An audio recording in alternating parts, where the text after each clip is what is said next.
jah. Lihtsalt, et ma küsisin, et mida te tahate kuulda või et mis teid huvitab, siis tuli selline küsimus, et tahaks kuulda rohkem enesearmastusest, mis see on.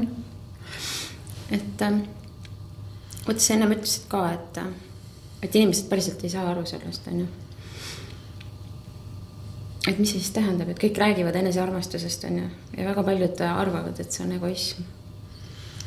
Mina mõtestasin selle endale suht hiljuti hoopis teistmoodi lahti.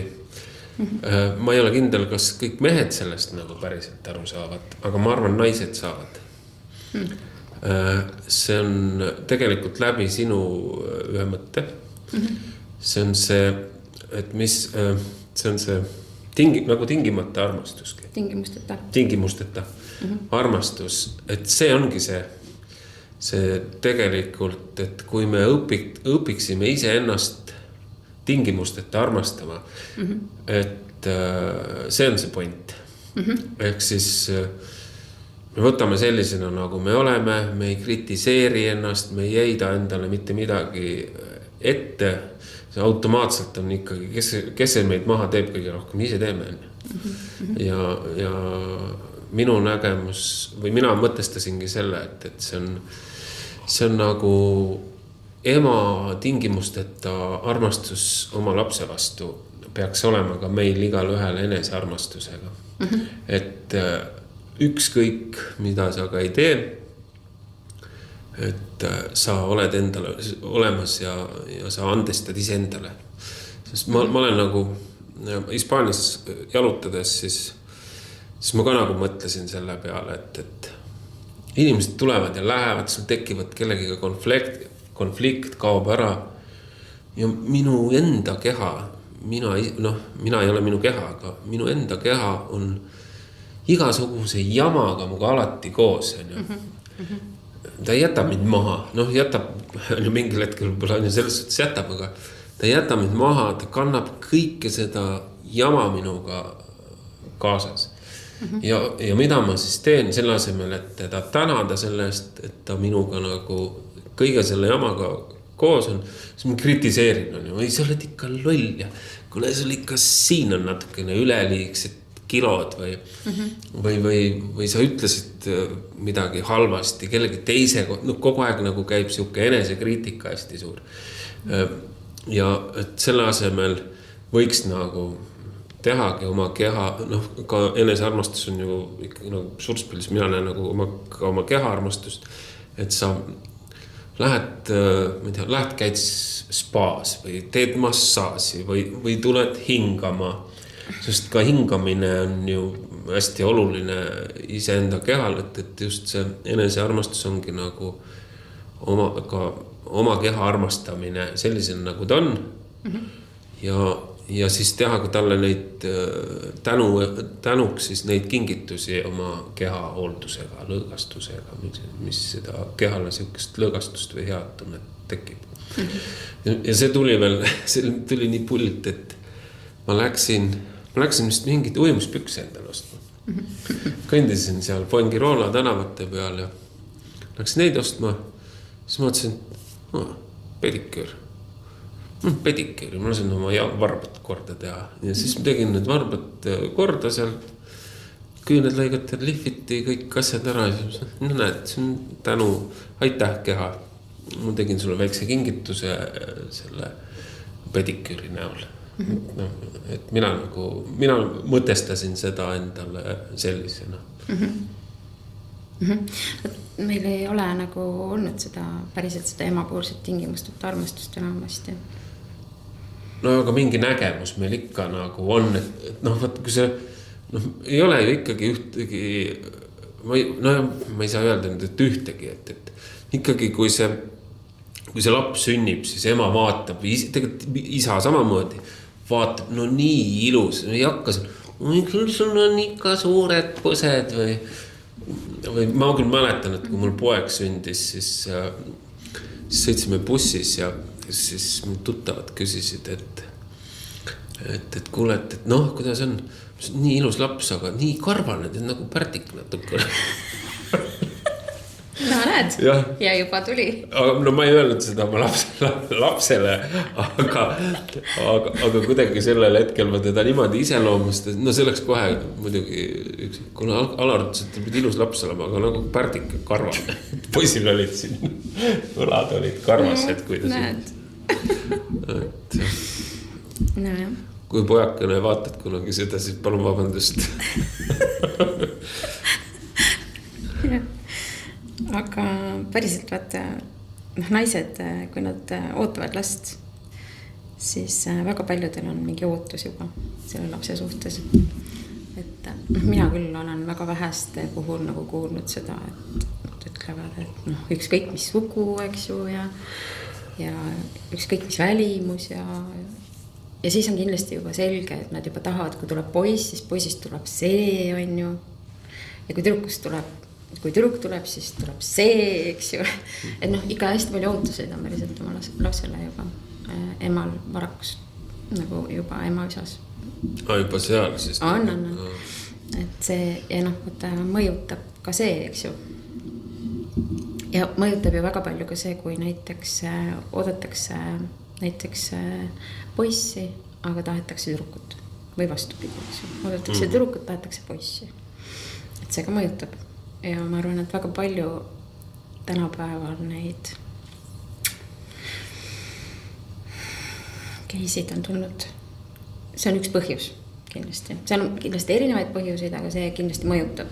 Et lapsed päris täpselt ei tea, kes nad siis peaksid olema, eks ju. Oma klientide järgi võiks öelda, et need, kellel see probleem on olnud, siis nendel on juba lapsest saati olnud selline tunne, et nad tahaksid olla rohkem poisid. Kuigi nad selles täiskasvanu elus on täitsa naised ja nendel on elukaaslased mehed ja on lapsed, eks ju. Aga isegi lapsepõlves nad on mänginud näiteks ainult autodega, sest isa on ostnud ainult autosid. Et sellised kogemused on ka ja on kasvatatud nagu näiteks tüdrukut kui poissi. Et isa on pannud siis, ma ei tea, rallit sõitma, eks ju. Selliseid mehelikke asju või poisilikke asju tegema tüdrukuid. Et seda tingimust, et armastust on suht vähe ikkagi. Et see on ka põhjus, miks inimesed ei saa aru sellest, mis asi see on siis enesearmastus. Mul on juba lapsest saati ju mingisugune üks arusaam sellest. Et ma pean olema keegi teine. Ma ei saa olla mina. Ja siis keegi ei saa aru sellest, et mis asi see autentsus on. Hästi suur segadus on sellega seoses. Jah, kui sa niimoodi ütled, siis ma ka hakkan nagu mõtlema, aga mis see siis nagu päriselt on? Et üks on kindlasti see keha, eks ju. Aga me ei ole ju meie keha, eks. Meie keha on lihtsalt see, kes kannab meil selles materiaalses maailmas, eks ju. Et, ilma selle kehata me ei saaks olla siin. Ta on lihtsalt meie kaaslane, on ju. Et siis on veel midagi, mis ei ole keha. Ja see on meie võib-olla siis see olemus või ma ei tea, hing või mida, kuidas keegi ütleb, eks ju selle kohta.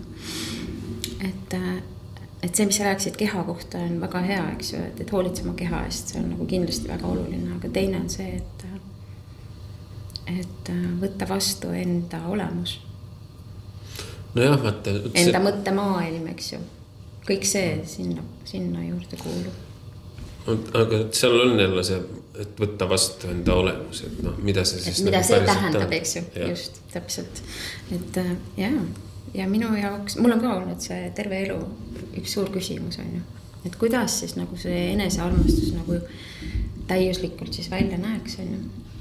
Minul on olnud eluaeg selline teema, et ma olen pidanud ennast natukene veidrikuks. Mitte natuke, isegi päris palju. Mis mõttes veidrikuks? Selles mõttes, et mina ei mõtle nii, nagu tavalised inimesed mõtlevad. Mul on selline tunne olnud. Ma mõtlen alati kuidagi teistmoodi. Ma näen nagu kuidagi teisi vaatenurki. Ja ma kuidagi alati suudan ennast väljendada nii, kuidas teised ei mõtle. Ja siis sellega ma nagu saan väga palju sellist nagu negatiivset nagu tagasisidet, on ju. Et kuidas sa niimoodi saad mõelda, eks ju.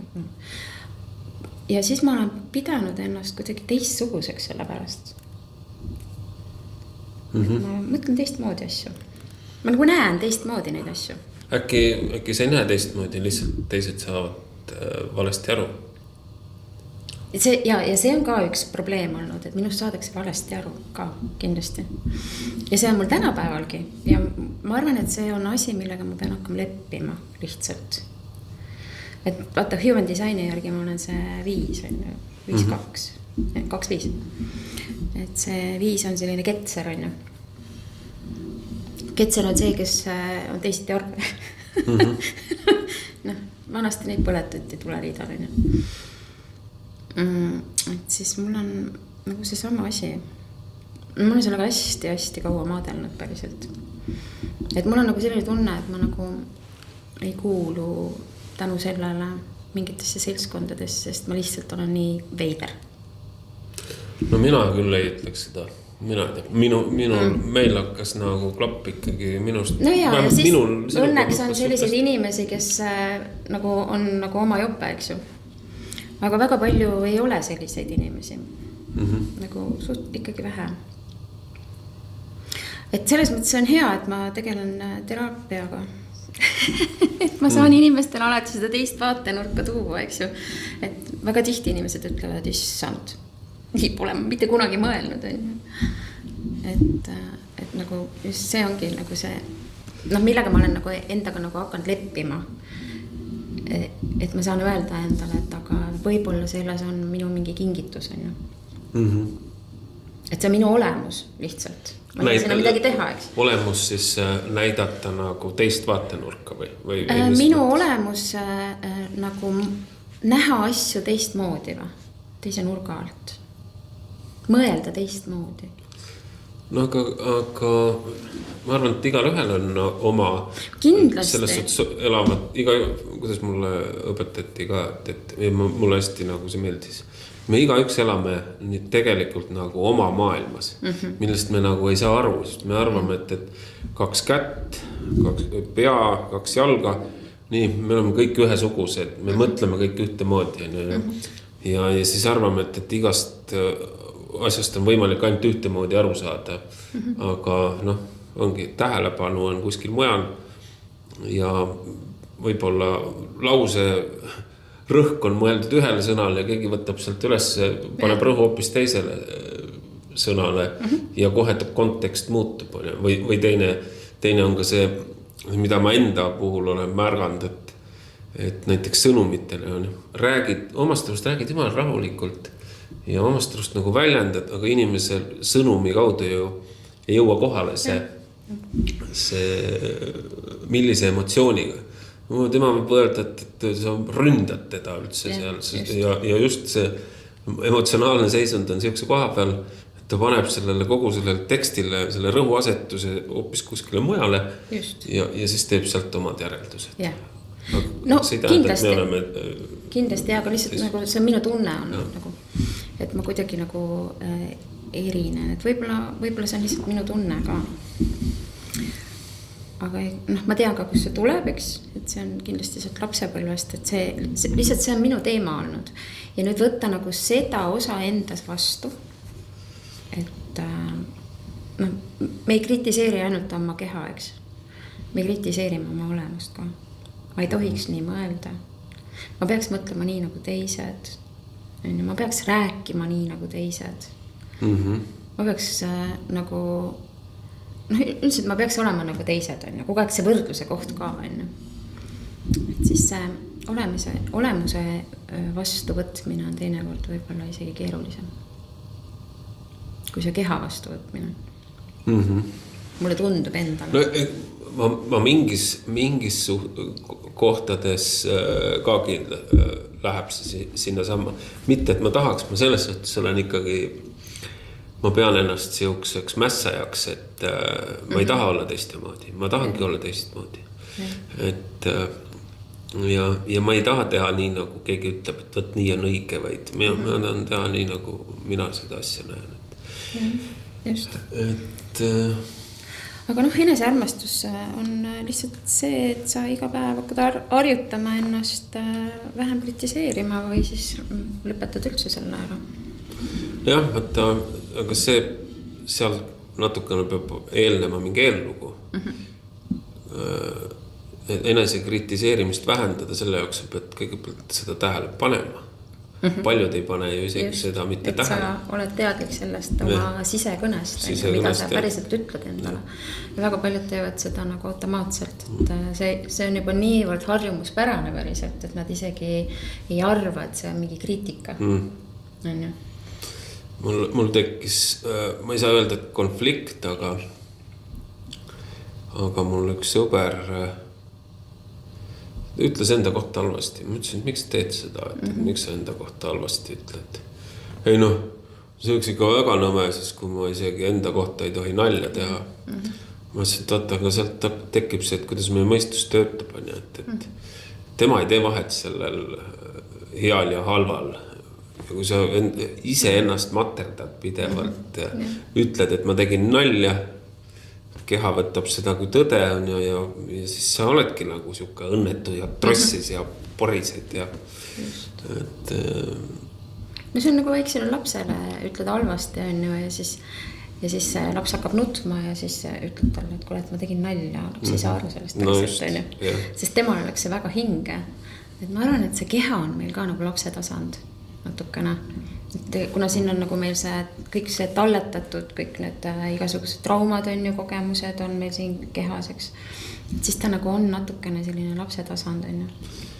Ja ma sellele lisaksin, et me tegelikult, ma arvan, enamjaolt ei saa aru sellest, miks see nii on.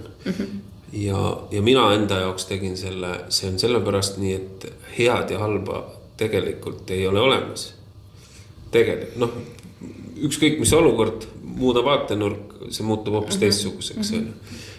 Ja kui sa nagu ennast materdad, räägid sinna juurde lugu, ma tegin nalja, alateadvuse jaoks ei ole nendel vahet, kas see on nali või see ei ole, sest et tegelikult ei ole head ja halba olemas, siis ta võtabki kõik, mida sa räägid, imeb sisse täpselt nagu see väike laps on jälle see, nagu see käsn on. Ja siis ühel hetkel imestab, et huvitav küll, miks mu elu niimoodi kehvasti on läinud.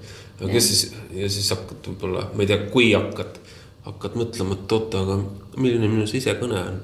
Ise materdanud kogu elu ennast halvaks või teinud enda kohta halvustavat nälja. Mul praegu lihtsalt tuli mingi selline teema, et nagu see peegel on ju, peegli teema on ju. Et kui inimene on päriselt hästi kriitiline enda suhtes ja ütleb endale halvasti, eks ju. Ja siis ta räägib, et ma kohtun ainult selliste inimestega, kes ütlevad nagu mulle halvasti. No just. Et see on see peegel, eks ju, et aga vaata siis, et äkki sa teed seda endaga päriselt on ju, et mida nad sulle peegeldavad on ju, et inimesed ei sellest ka päriselt aru, mis asi see peegel üldse on. Nüüd kui räägitakse nendest peeglitest on ju ja keegi seleta päriselt, et kuidas see maailm siis ikkagi peegeldab, et see ei saa ju võimalik olla, et ma kohtun inimesega, kes mulle nagu üldse ei meeldi ja minus ei ole ju neid omadusi nagu temal, eks ju, ta ei saa mind kuidagi peegeldada on ju. Aga see on lihtsalt see osa endast, mida sa üldse ei näe. See ongi see peegel, eks ju. Et vaata, nagu ole aus. Et mõtle selle peale, kui palju sa teed seda päriselt ise. Sellega nüüd tuleb siuke natuke naljakas lugu, mulle meeldi alles kevadel. Enne kui ma taas Hispaanial, enne kui ma Hispaaniasse läksin, siis chat GPT-ga kirjutasin. Ma ütlesin, välismaailm on sisemaailma peegeldus. Kurat, kui mulle see välismaailm ei meeldi, mis mulle siin, välismaailm tuleb ringi vahetada. Ma lähen Hispaaniasse, päike paistab ja siis saab ju välismaailm ka peegeldada mulle, et mis mu sees toimub. Päike, ilus, rahulik, et ma nagu hakkasin, rääkisin selle enda jaoks ilusaks. Et jah, ma pean siis järelikult väliskeskkonda muutma, et väliskeskkond saaks peegeldada, mis mu sees toimub. Väga huvitav. Ja miks mitte? Jah. Mingis mõttes see töötas. Sest ma ütlengi, et Hispaaniasse minnes inimesed mind ei tundnud, ma sain olla ehe. Inimesed olid minuga väga sõbralikud, abivalmid, ilm oli ilus, kõik oli nagu chill, et mida ma ei oleks osanud oodata, et võõras keskkonnas ja just see, et ei pidanud mängima mingisugust rolli, sest ikkagi ma avastasin enne seda Hispaaniat, millest me oleme varem rääkinud, et need vanad tuttavad teavad seda milline ma ka vana olin. Et siis sa nagu mingis mõttes nagu pendeldad selle nagu tõmbavad tagasi sinna vanasse.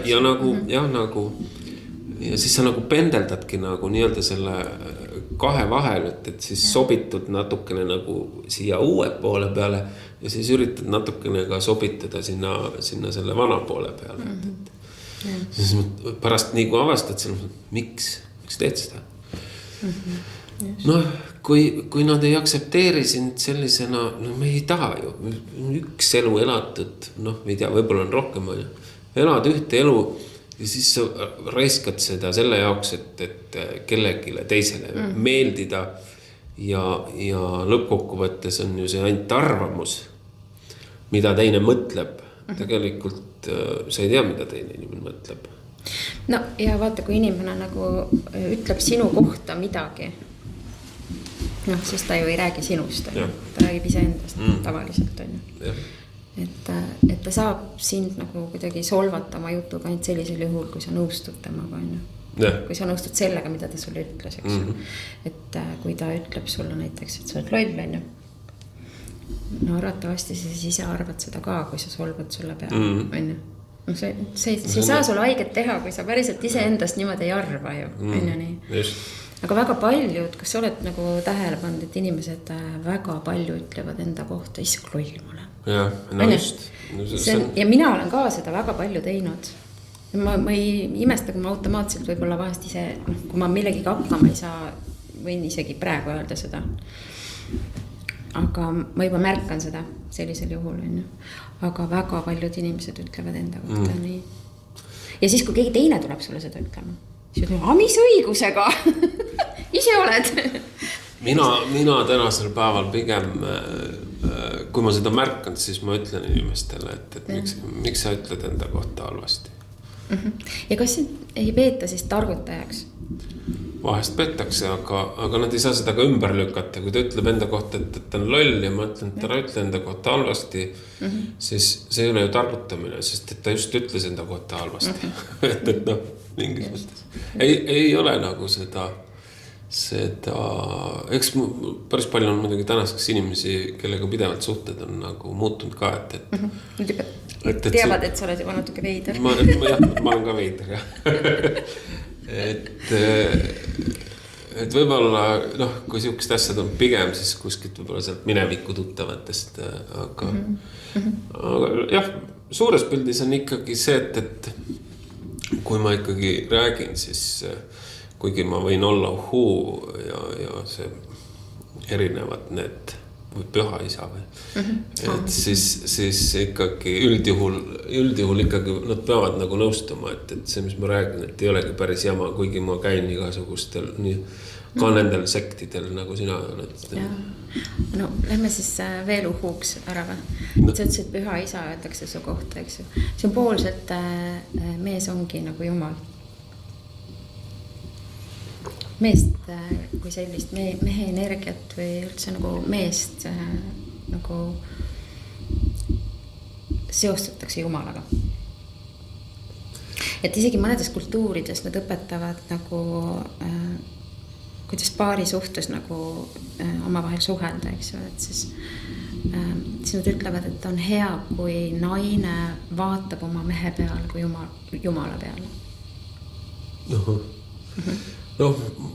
Mingis mõttes, kui me nüüd võtame, ma ei tea, eks see on sealt kuskilt piibliaegadest tulnud, et olukord oli vähe teistsugune ka, siis kus nagu mees oli domineerivam ja ega väga raske oleks ette kujutada, et siis mingisugune karimehi otsustas, et kuule, teeme nii, et jumal on hoopis naine. Ja ma arvan, et piiblit poleks juhtunud sellise.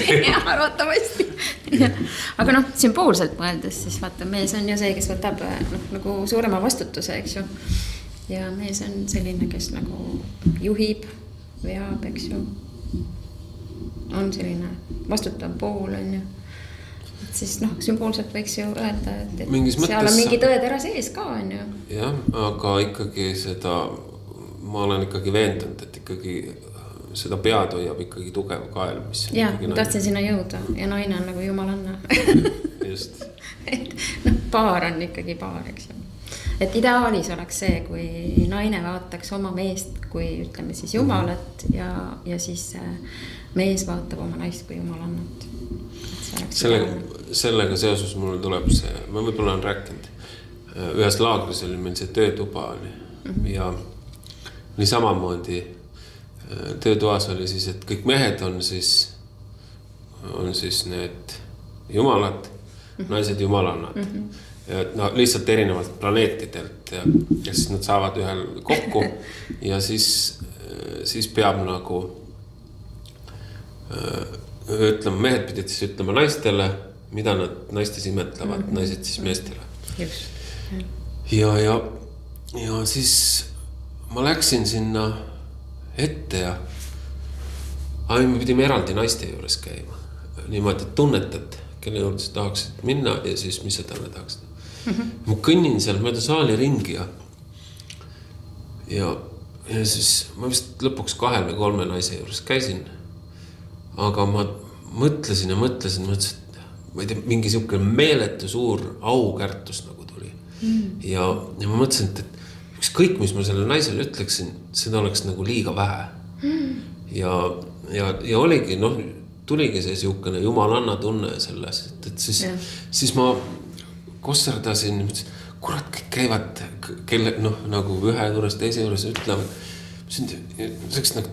Noh, mingil hetkel tekkis ikka see sisekõne, et no, mina nüüd ei lähegi, et keegi ikka märkab, et kuule, saigi ole kuskil käinud. Et siis ma vist käisin 2 või 3 naise juures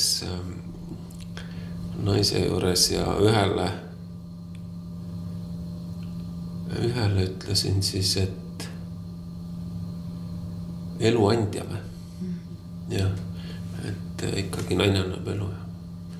Ja ma ei mäleta, mis ma teisele ütlen. Noh, ei oldki, aga siis pärast läksime sööma, siis see naine ütles, et järgmisel päeval, ülejärgmisel see naine ütleb, et miks minu juurde siukse lausega tulid? Mu üks kõige suurem hirm on olla saada emaks ja siis sa tuled minu juurde, ütled mulle selle no näed, juhuseid ei ole, eks ju. Et aga just alguse juurde nagu tagasi tulles, et see, võt siis tekkiski see, et no kuidas ma ütlen jumalannale ühe mingi iseloomu omaduse, et see on ju ainult üks iseloom, see ju, et ma ei anna edasi seda, mida ma nagu, millest austust ma nagu nende vastu nagu tunnen. Sellel hetkel tekkis nagu see, et ükskõik, mida ma ütleksin, seda oleks liiga vähe. Ja siis ma nagu loobusin üldse enam jaalt ütlemast. No vaata, kus meie enesearmastuse jutt nüüd läheb välja, eks, et ma lähen siit edasi nüüd. Et vaata, me kuuleme alati seda, mida teine räägib läbi oma nende haavad, eks ju. Läbi selle enda piiratuse, mis meis on. See, mis meile haiget teeb, läbi selle me kuuleme. Seda, mida teine räägib. Et päriselt elulooja või eluandja on hästi lai mõiste, eks ju. Päriselt, kui sa nüüd laiendad seda elulooja, eluandja, siis naine kui selline on loov energia. Naine on nagu keha. Ta on selline loov, poolav energia päriselt on ju. Ma katsun järel püsida. Mõistad, eks ju. Et naine on natukene kaootiline, ta on emotsionaalne, tal on tundeid hästi palju, eks ju. Ta on iga päev erinev. Mul lembit just eile ütles, et eile sa olid teissugune. Täna sa oled jälle teissugune. No näed, et iga päev on uus naine sul, eks ju. Et ei hakka kunagi igav, on ju. Et naine ongi selline, et ta nagu muutub kogu aeg, ta on muutlik, on ju. Ja loov energia on muutlik päriselt. Et kui kunstnik loob midagi, siis ta ootab ju inspiratsiooni, eks ju. tal on vaja mingit muusat või mingisugust ideed või mingit sellist tunnet, et nüüd ma tahan seda teha, et ta ei tee seda kogu aeg. See ei ole võimalik luua ju kogu aeg 24/7, eks ju. Ja tõenäoliselt ei tule ka kõik pildid täpselt ühesugused. Kõik tulevad erinevad, absoluutselt. Ja naine loob oma elus absoluutselt, tema sünnibki ellu looma kõike. Ja läbi oma loomingu ta loob elu päriselt siia maailma, mis mõjutab teisi inimesi. On ju nii? Et kui sa nüüd ei jää kinni sellesse, et ma olen terve elu tahtnud lapsi saada ja nüüd ma ei saa, eks ju, nüüd mul on hästi valus ja nüüd ma pean sellega tööd tegema, eks ju, ja teised annavad mulle hinnanguid, on ju, siis päriselt sa saad luua ükskõik mida. Sa ei pea selleks last looma.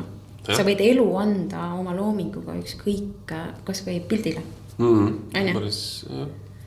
Et seal ei ole vahet, mida sa lood. Aga noh, eks tal tuleb ka see, see on võib-olla selle ühiskonna läbi ei, selle hoiangu ja kuidas meid on nagu kasvatatud on ju ikkagi.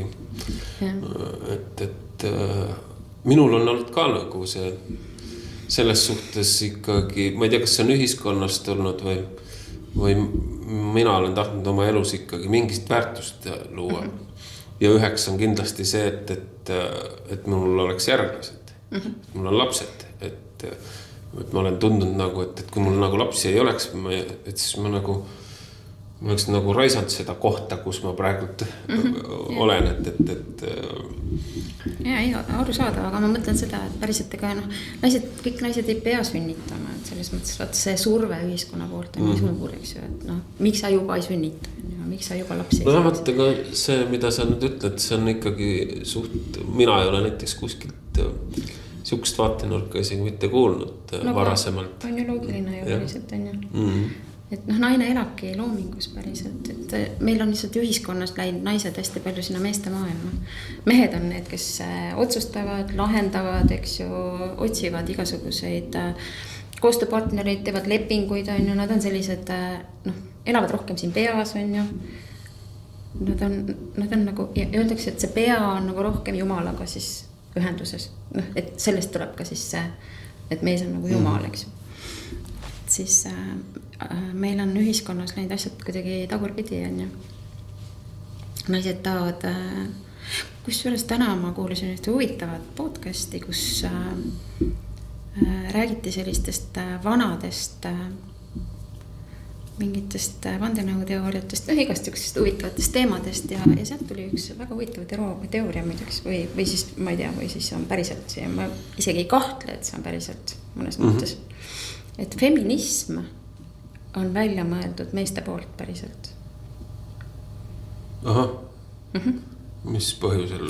Ja põhjus oli lihtsalt see, et vaata, meil on traditsionaalselt, eks ju, emad jäävad lastega koju ja nad tööl ei käi.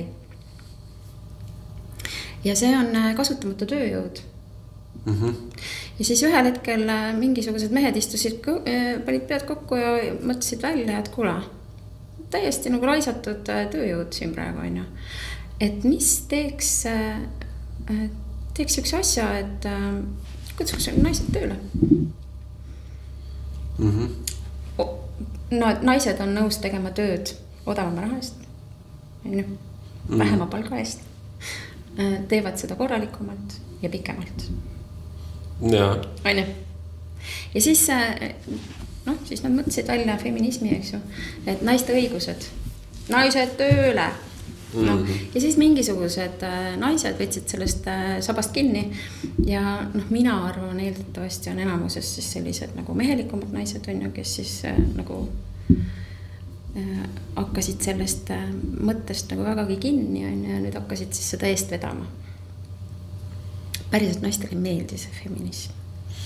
Arvat on, jah? Nii palju kui mina olen rääkinud nagu naistega, siis mitte kellegile üldiselt see ei meeldi. Minul on sama. Võib-olla meie lihtsalt sõprusrikkond on siis selle mingis mõttes nagu sarnane. Ei, isegi need naised, kes on nagu läinud selle mõttega kaasa, kui sa nagu hakkad nendega nagu sügavamalt vestlema, siis päriselt nendele see ei meeldi. Sellepärast, et mis naised on nendega teinud siis nüüd. Kuna naine on selline loo energia, siis naine annab energiat siin maailmas oma perele, oma kodule, oma lastele ja ka oma mehele. Mees võtab naiselt energiat. On ju? Ja siis ta läheb tööle. Ta teeb tööd enamasti, mida ta ei armasta. Ta ei saa olla seal loov, on ju. Ta läheb veel meeste maailma ka, ta on mingi juht, on ju, keskastme juht, ükskõik siis, mis poliitik on ju, ma ei tea, midagi selles vallas on ju. Peab väga palju otsustama, tegema tööd siin peas, unustab oma keha ära. Ja siis ta läheb koju ja ta on väga väsinud. Ta ei saa kuskilt energiat, on ju. Naine saab energiat ainult läbi oma loovuse ja läbi puhkuse. Ja kui ta sellist asja teeb, siis ta lihtsalt põleb läbi. Sest kui ta läheb koju, siis mees ja lapsed võtavad sult ikkagi energiat. Ja. On ju nii? Sa ei pane ennast teise tuppa kinni ja isegi kui sa paned, siis see laps tuleb lihtsalt ja trambib, on ju, ema, ma tahan su tähelepanu, eks ju. Et naine on ennast siis täiesti tühjaks jooksutanud sellega. Ja siis kannatab pereelu, kannatab seksuaalelu, kannatavad lapsed, kannatavad naabrid, kassid, koerad, terve maailm päriselt, on ju nii. Ja siis nad päriselt on aru saanud, et nad justkui peavad seda tegema, sest ühiskond nõuab, on ju. Aga teisest küljest nad ei taha seda teha. Päriselt ei taha. Jah, no võtta siin võiks nagu natukene tõmmata, aga nüüd kohe selle paralleeli taas sinna enesearmastuse peale. Et eks seal see üks osa, et ikkagi teeks seda, mida ma tahan, et päriselt tahan, mitte seda, mida see ühiskond nõuab või mingisugused. Ja siis peetakse seda egoismiks. Sellepärast, et naisi on õpetatud ja kasvatatud niimoodi, et naised peavad andma. Oled kuulnud, et mis mõttes, et lapsed on kõige tähtsamad. Isegi mitte mees, vaid lapsed on number 1. Siis tuleb mees. Vahepeal on isegi niimoodi, et mõnel naisel on lapsed ja siis tulevad kassid, koerad ja siis alles tuleb mees. On ju. Mõnel tuli seda meest ei tulegi. On ju. See on täiesti mõttetu tegelane seal kodus, eks ju. Aga et ma annan kogu aeg, ma pean andma, ma endale ei saa pakkuda midagi. Sellepärast, et kui ma endale pakun, siis ma olen egoist. Ma mõtlen ainult endale. See tundub, et see egoism on ka natukene nagu võib-olla nende samade, kes mõtlesid välja feminismis ja see on mõelnud ka selle. Ma ei imesta, kui see nii on. Et naine ei saa lõputult anda lihtsalt, siis ta ikka jookseb täitsa kokku omadega. No minu nägemuse ideaalis ongi alati olnud see, et võiks oma elu järje saada niimoodi, et ikkagi naisel, kui ta tahab, et ma tahan seda tööd teha, et see toob mulle rõõmu või et ma loon just nagu sa ütlesid, et loob midagi puhtalt selle pealt, et ta tahab seda teha, mitte et ta peab seda tegema, et muidu võiks ikkagi saada nagu selle elujärje niimoodi üles ehitatud, et tal oleks jõukene valik, mitte et ta peab, et minule nagu ikkagi meeldib see, et mees ikkagi võiks saada niimoodi asjad korda. Aga tead, kuidas mehed saavad need asjad korda? Kuulen. Läbi naise. Nojah, et see on nüüd siis nagu selline surnud ring, et mis pidi siis... No, ideaalis on siis nii, eks ju, et öeldakse päriselt, et naine võiks tööd teha nädalas ainult 4 tundi 4 korda päevas. Mis ma, 4 tundi 4 korda? 4 tundi päevas, 4 korda päevas, 4 korda nädalas. Jah, nii pidi, jah. Et, ja mitte rohkem. Ülejäänud aeg on naine laeb ennast energiaga. Et see oleks nagu ideaalis võimalik, päriselt on võimalik, võib-olla raske teha, aga see on võimalik. Kindlasti on. Et naine vajab palju rohkem puhkust kui mees, sellepärast, et naine peab kogu aeg andma energiat välja. Mehel on vastupidi. Mees peab andma kõigepealt välja ja siis alles endale. Mis moodi see tähendab siis? No vaata, sa ütlesid ennem, et sinul on nagu olnud terve elu nagu selline tunne, et sina tahaksid mingit väärtust anda, eks ju. See ongi see sama, et meil peaks olema see missioon, vaata, mitte see raha ei ole esimene, vaid et millist väärtust ma saan iseendana luua, et olla kasulik teistele inimestele. Nüüd, kui naine saab olla siis sellises õndsas olekus, eks ju, et ta käib võimalikult vähe tööl, aga saab maksimaalselt sellest raha, eks ju.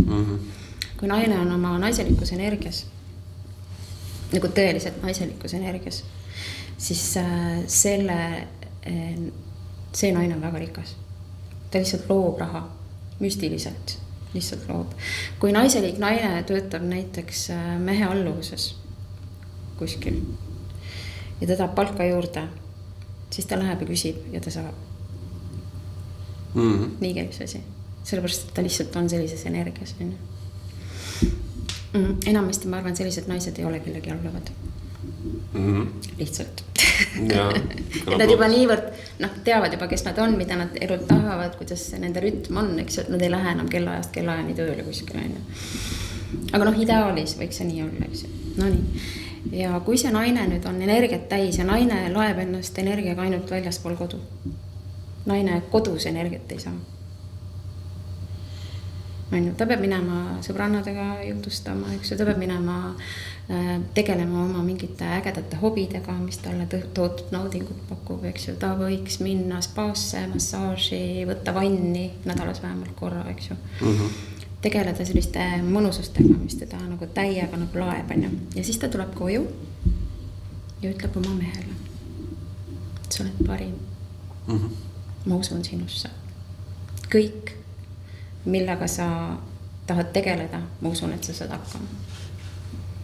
Jah, see on väga ilus, muidugi. Absoluutselt. Aga nagu päriselt hinges ka, et sa usud sellesse, et sa nagu annad täielikult nagu selle vastutuse ja selle otsustamise koha oma mehele päriselt, et kõik valikud, mis sa teed, ma usun sellesse, ma usaldan sind. Ja sellisel juhul ta vaata laeb sind, ta annab sulle. Absoluutselt. Sa saad hästi palju energiat, et mehed saavad energiat läbi naiste sõnade. Ja mehed saavad hakata ennast armastama ka läbi naiste sõnade. Ja vastupidi ka, eks ju. Et kui mees ütleb naisele ka neid ilusaid sõnu, sest naised ju kuulavad kõrvadega, siis naine nagu ka tõstab nagu naist, eks ju. Ma lihtsalt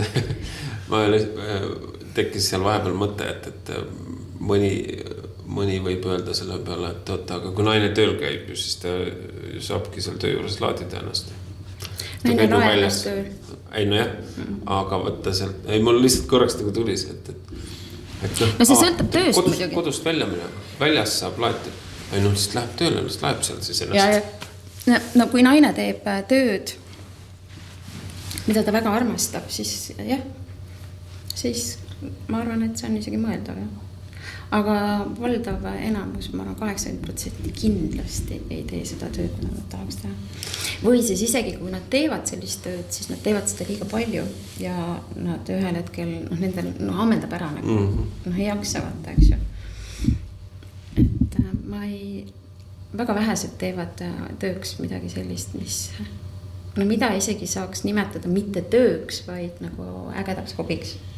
Ja ma tahakski selle lisada, et see kuulub jälle taas selle enesearmastuse juurde, aga paljud mõtlevad, et kui ma hakkaksin tegelema seda, mida ma päriselt armastan, see ei too mulle võib-olla seda raha sisse, siis ma arvan, et see on kindlasti üks hästi suur uskumus. Ma tänaseks päevaks usun, et kui sa nagu nii hingega teed päriselt seda oma õiget asja, siis see on nagu energeetiliselt see on nagu universumi seadus, et see lihtsalt hakkab tööle.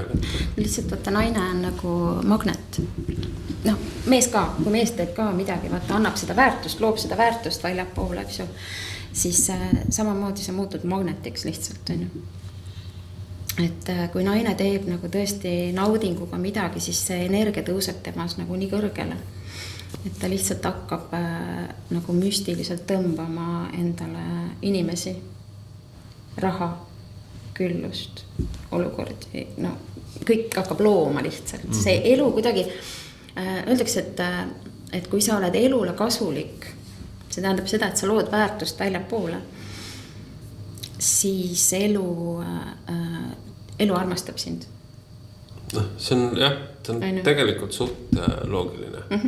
Et Lihtsalt elu hakkab sulle kinkima kõike seda. Nagu, et kõige hullem ongi minu arust see hirm just, mis meil on. See pärsib nagu kõik meie elu ära. Need kõik võimalikud igasugused hirmud, aga mis siis kui? Et siis sa lihtsalt ei teegi seda.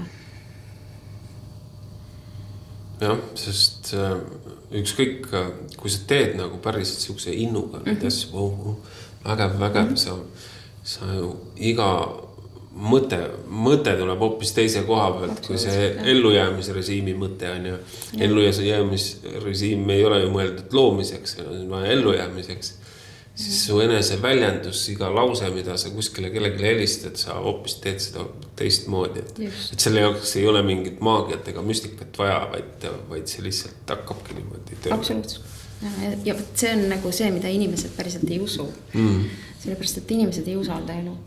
Nad isegi ei saa aru, mis see tähendab. Nad ei usalda ise ennast, nad ei usalda teisi inimesi, eks ju.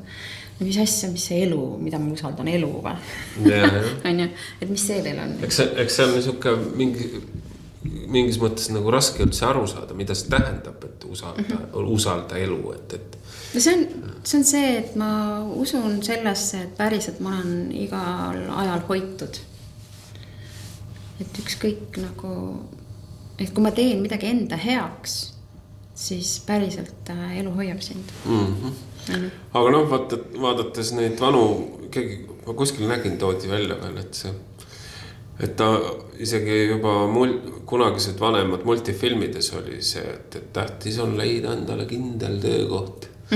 Ja juba see, et siis sa teed, kõik käib nagu vastupidiselt, kui peaks käima. Sa teed, mida sulle ei meeldi, aga sind on õpetatud, et iga sellest töökohast, mida sa said, sellest sa pead kinni hoidma, siis sa oled õnnetu selle peal, siis sa võib-olla virised ja halad kogu aeg, miks ma pean seda tegema ja siis imestama, et mitte, kuidas mu elus ikkagi need asjad nagu hästi ei lähe. Ja, just. Aga vaata, see on ikkagi sealt eelnevatest põlvkondadest tulnud hirm, eks ju, et kui sa ei hoia seda töökohta, siis raha enam ei ole, eks ju. No see on ikkagi see hirm seal taga, eks ju, mille me oleme siis saanud sealt. Päriselt tänapäeval on hoopis teised võimalused kui nendel, et nendel oligi vähe võimalusi, eks ju. Aga meil on ikkagi ajad niivõrd palju muutunud. Me päriselt saame seda, mida nemad ei saanud. Et on aeg välja tulla sellest. Päriselt. Võt nii. Ma ei tea, kas me haldasime ära selle enesearmastuse teema. Sellest võib hästi pikalt rääkida päriselt. Et see on nagu niivõrd millal me veel rääkida? Lai teema päriselt, on ju. Ja see on protsess. Absoluutselt. Et see ei ole nii, et täna mõtlen, et ma hakkan nüüd täna ennast armastama. Et see on ikkagi igapäevane nagu õppimise protsess, et kuidas seda nagu päriselt teha, et olla teadlik sellest. Igast mõttest, sisekõnest, igast tegevusest, on ju. Jah. Mida sa teed. Lihtsalt panna tähele, märgata ja muuta seda nagu, on ju. Ja mida rohkem sa nagu seda päriselt, seda enesearmastust endas nagu üles äratad, seda rohkem sa tõmbad inimesi ligi, kes nagu suhtuvad sinusse hästi või kes ka nagu peegeldavad sulle seda, vaata, sa ütlesid, sa läksid sinna Hispaaniasse, eks ju. Et selle järgi sa saad nagu aru, et mida sa nüüd tõmbad endale ligi, eks ju. Uues keskkonnas, uute inimestega, uues ümbruskonnas on ju. Et siis sa näed, kuidas see on muutunud, see energia on. Just. Mõt nii. Kui on enesearmastuse kohta veel küsimusi, siis võib kirjutada. Ja. Vastame. Ja täpsustame, kui midagi segaseks ei. Jah. Aga paneme pillid kotti või? Paneme kotti.